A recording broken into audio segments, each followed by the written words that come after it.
So the first day of school, I like introduce myself, and I have a slideshow like, oh, this is me, right?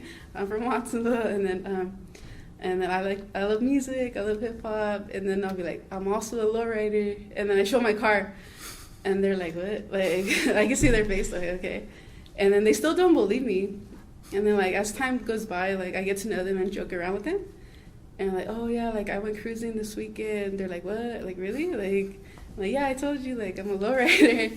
Yeah, and then I'll show them pictures on my phone. Like, oh okay, cool, and then like they'll forget.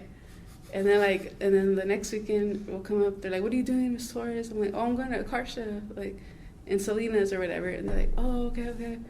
Are you taking your car?" And I'm like, "Yeah, I'm taking it. Like I'll be out there if you see me. Say hi." You know? They're like, "Okay," and they still don't believe me. Like they're just like mind boggled, you know. Mm-hmm. So like at the car show like that we had at school, like I invited like all my students, like, "Oh, come by, you know, check it out." And then I feel like that's when they realize, like, oh, like, she does have a car. Mm-hmm. And then that's when they're like, oh, Miss Torres, like, how much do you make? Like, I want a car. And I'm like, bro, like, I didn't buy this overnight. Like, it took years, you know? Mm-hmm. They're like, oh, okay. And then they're like, oh, I should be a teacher. I'm like, yeah, you should. Just to trap them, like, get them into, like, go to school. That's awesome. But, yeah, it's just, like, hard for them to, like, believe, you know? Like, but, yeah.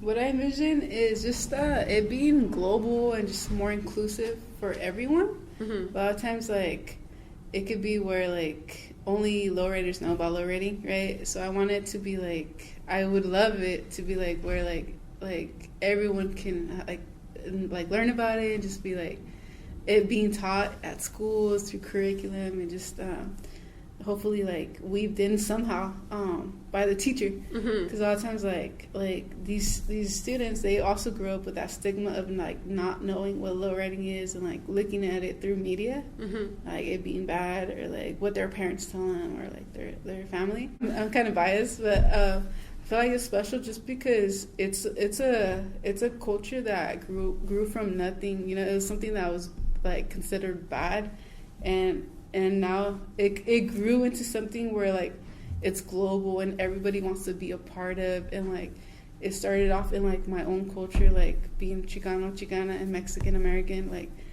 it stemmed from like us like being like the bad people, right? Like, and it being so popular nowadays, like that's what I love about it. And just like, damn, like it grew from nothing, like the rose from concrete, like you say, right? Like it grew from nothing to like being so broad and like badass and just like everyone wanting to be Chicano and Chicana and being a lowrider. Mm-hmm.